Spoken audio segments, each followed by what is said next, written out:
मैंने अपना पति खोया है, जो इस सदन के माननीय सदस्य थे। ये बात किसी से छिपी नहीं है। पूरा सदन जानता है कि उनकी हत्या कैसे हुई थी और किन लोगों ने की थी। मैं धन्यवाद देना चाहती हूँ माननीय मुख्यमंत्री जी को, जिन्होंने मेरे छुपे हुए उन आंसुओं को देखने का काम किया जो वर्षों में किसी ने देखने का काम नहीं किया। मेरा दुख, मेरा तकलीफ माननीय मुख्यमंत्री जी ने देखने का काम किया और सही मायने में मुझे न्याय दिलाने का और देने का काम किया।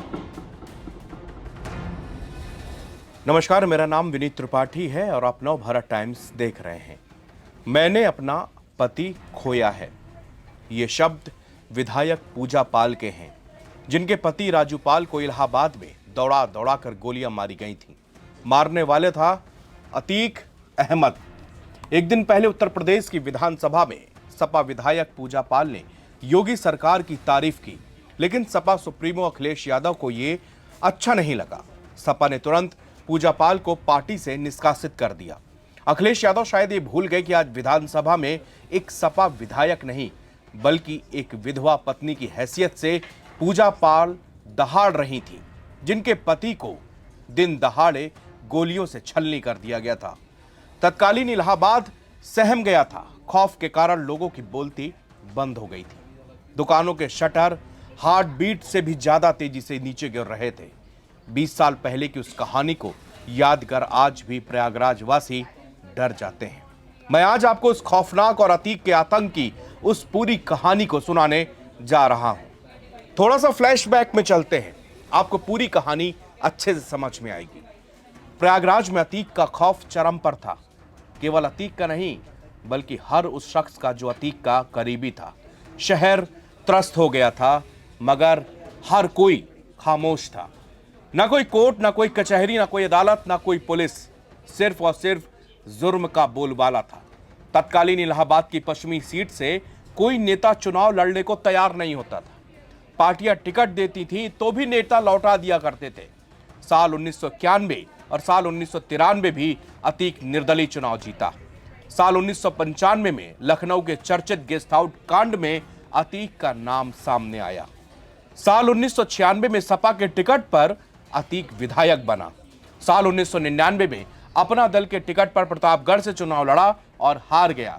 फिर 2002 में अतीक अपनी पुरानी इलाहाबाद की पश्चिमी सीट से 5वीं बार विधायक बना। साल 2002 में अतीक पर नसन की हत्या का आरोप लगा। साल 2003 में उत्तर प्रदेश में मुलायम सिंह यादव की सरकार बनी। अतीक वापस समाजवादी पार्टी में शामिल हो गया। साल 2004 में मुरली मनोहर जोशी के करीबी भाजपा नेता की हत्या हो गई। इस हत्या में भी अतीक का नाम सामने आया। मुकदमा दर्ज हुआ, लेकिन कुछ नहीं हुआ। लगातार हमले में नाम आने के बाद अतीक अब डॉन के नाम से चर्चित हो गया था। लेकिन कहते हैं ना कि पाप का घड़ा भरता है और इसके बाद पापी को सभी पापों का हिसाब भी देना पड़ता है। अतीक खुद को सरकारों से ऊपर समझने लगा था। कानून के नाम पर वो खिलखिलाकर हंस देता था, मगर एक कहानी ने उसके इस वर्चस्व के दी एंड की पटकथा लिख दी थी, और वो कहानी है राजू पाल हत्याकांड। साल 2004 में देश में लोकसभा के चुनाव हुए। प्रयागराज की पश्चिम सीट के विधायक अतीक अहमद फूलपुर लोकसभा से सांसदी का चुनाव जीत गया। शहर पश्चिमी विधायक की कुर्सी खाली हो गई। अब अतीक अपने छोटे भाई अशरफ को वहां से विधायक बनाना चाहता था। उपचुनाव की तारीख आई तो अतीक के खास रहे राजू पाल ने भी बसपा के टिकट पर विधायकी लड़ने का ऐलान कर दिया। 2004 के अक्टूबर महीने में अतीक अहमद को बड़ा सियासी झटका लगा। राजू पाल ने अशरफ को हरा दिया। इसी जीत के साथ ही राजू पाल अतीक का दुश्मन नंबर 1 बन गया था। विधायक बनने के 3 महीने के बाद 15 जनवरी 2005 में राजू पाल ने पूजा पाल से शादी की। शादी के ठीक 10 दिन के बाद यानी कि 25 जनवरी 2005 में राजू पाल का मर्डर कर दिया गया। 25 जनवरी 2005 को विधायक बन चुके राजू पाल एसआरएन हॉस्पिटल से बाहर निकले थे। उनके साथ में 2 गाड़ियां चल रही थी, एक क्वालिस और दूसरी स्कॉर्पियो। राजू पाल काफले की क्वालिस खुद चला रहे थे। उनके बगल वाली सीट पर रुखसाना को बैठाया था। रुखसाना राजू के दोस्त की पत्नी थी जो रास्ते में उनको मिल गई थी। उनका काफिला जीटी रोड पर था, तभी बगल से एक तेज रफ्तार स्कॉर्पियो राजूपाल की गाड़ी को ओवरटेक करते हुए आगे निकली। राजूपाल को समझ पाते इससे पहले ही एक गोली सामने से शीशा चीरते हुए उनके सीने में धंस गई। गाड़ी लड़खड़ाई, थोड़ा धीमी हुई। स्कॉर्पियो से 5 हमलावर उतरे। 3 ने राजूपाल पर गोलियां बरसानी शुरू कर दी। बाकी 2 हमलावर पीछे चल रही गाड़ियों पर गोलियां बरसाई। हमले में राजूपाल और उनके साथ बैठे संदीप यादव और देवीलाल की भी मौत हो गई। पोस्टमार्टम में डॉक्टरों ने राजूपाल के सीने से 19 गोलियां निकाली थी। राजूपाल की हत्या के बाद उस वक्त के सपा सांसद अतीक अहमद, उनके भाई अशरफ, फरहान, रंजीत पाल, आबिद गुरफान के खिलाफ गंभीर धाराओं में मुकदमा दर्ज हुआ। मामले की जांच शुरू कर दी गई। राजू की हत्या के बाद उपचुनाव में अतीक का भाई अशरफ विधायक बन गया। फिर साल 2007 और 2012 में भी उस सीट से राजू की पत्नी पूजा ने चुनाव जीता। हालांकि 2017 में वो चुनाव हार गई। पूजा पाल साल 2022 में सपा के टिकट पर कौशाम्बी की चायल सीट से फिर विधायक बन गई और आज उन्हीं पूजा पाल को समाजवादी पार्टी ने निष्कासित कर दिया है। सपा अध्यक्ष अखिलेश यादव के साइन किए हुए लेटर में लिखा गया है कि पूजा पाल के पार्टी विरोधी गतिविधियों से काफी नुकसान पहुंचा है। उनका कार्य पार्टी विरोधी और गंभीर अनुशासनहीनता है। उनको सपा में अन्य सभी पदों से भी हटा दिया गया। इससे पहले पूजा को 2017 में बहुजन समाज पार्टी से भी निष्कासित किया गया था। पूजा पाल की टिप्पणियों से सपा असहज महसूस कर रही थी। उनके खिलाफ यह कार्रवाई अचानक से नहीं की गई। पिछले कई महीनों से पूजा पाल पार्टी लाइन से हटकर काम कर रही थी। 2024 में हुए फूलपुर उपचुनाव में पूजा ने खुलेआम बीजेपी के प्रत्याशी दीपक पटेल का समर्थन किया। उन्होंने घर घर जाकर दीपक पटेल के लिए वोट मांगा। इससे पहले राज्यसभा में भी उन्होंने क्रॉस वोटिंग कर बीजेपी उम्मीदवार का साथ दिया था। वो कई बार योगी आदित्यनाथ और डिप्टी सीएम केशव प्रसाद मौर्य से लखनऊ में मुलाकात कर चुकी हैं। विधानसभा में पूजा पाल ने कहा था, सब जानते हैं कि मेरे पति की हत्या किसने की। उन्होंने मुख्यमंत्री का शुक्रिया अदा करते हुए कहा कि उन्होंने मुझे न्याय दिलाया है। उन्होंने मेरी बात तब सुनी जब किसी ने नहीं सुनी।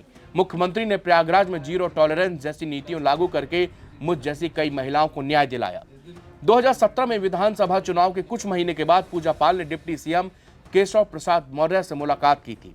फरवरी 2018 में मायावती ने उनको भी बसपा से बाहर का रास्ता दिखा दिया गया। बसपा की तरफ से कहा गया कि पूजा पाल पार्टी बदलने की तैयारी कर रही थी। वहीं पूजा पाल का कहना था कि वो केवल अपने पति को न्याय दिलाने के सिलसिले में केशव मौर्य से मिलने गई थी। पूजा पाल के पति की हत्या के बाद में पूरा प्रदेश सन्न रह गया था।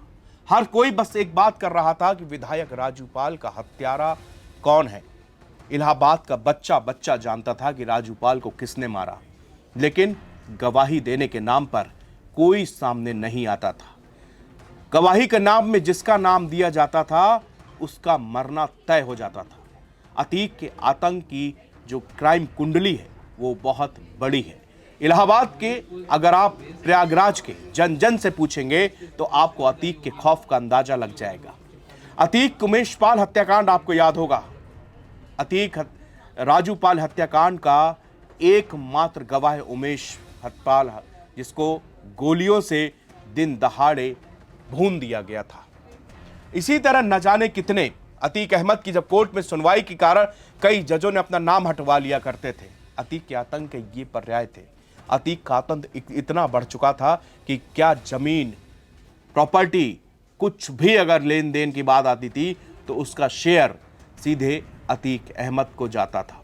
आज पूजा पाल ने विधानसभा में मुख्यमंत्री योगी आदित्यनाथ की तारीफ करते हुए उनके शान में कई कसीदे पढ़े, लेकिन इससे नाराज होकर अखिलेश यादव ने उनको पार्टी से निकाल दिया। हालांकि जैसे ही ये खबर आई कि उन्होंने पार्टी से निकाला तो मुझे तुरंत उस राजूपाल हत्याकांड की याद आ गई, क्योंकि उस वक्त 2005 में, आज से 20 साल पहले, इस घटना ने लाखों करोड़ों लोगों को सन्न कर दिया था कि एक मौजूदा विधायक को बीच सड़क में काफिले के साथ और ऐसे गोलियों से भून दिया गया था। अतीक के आनंद की ये कहानी थी और ये कहानी थी कि अतीक का आतंक यहीं से खत्म होना भी शुरू हो गया था।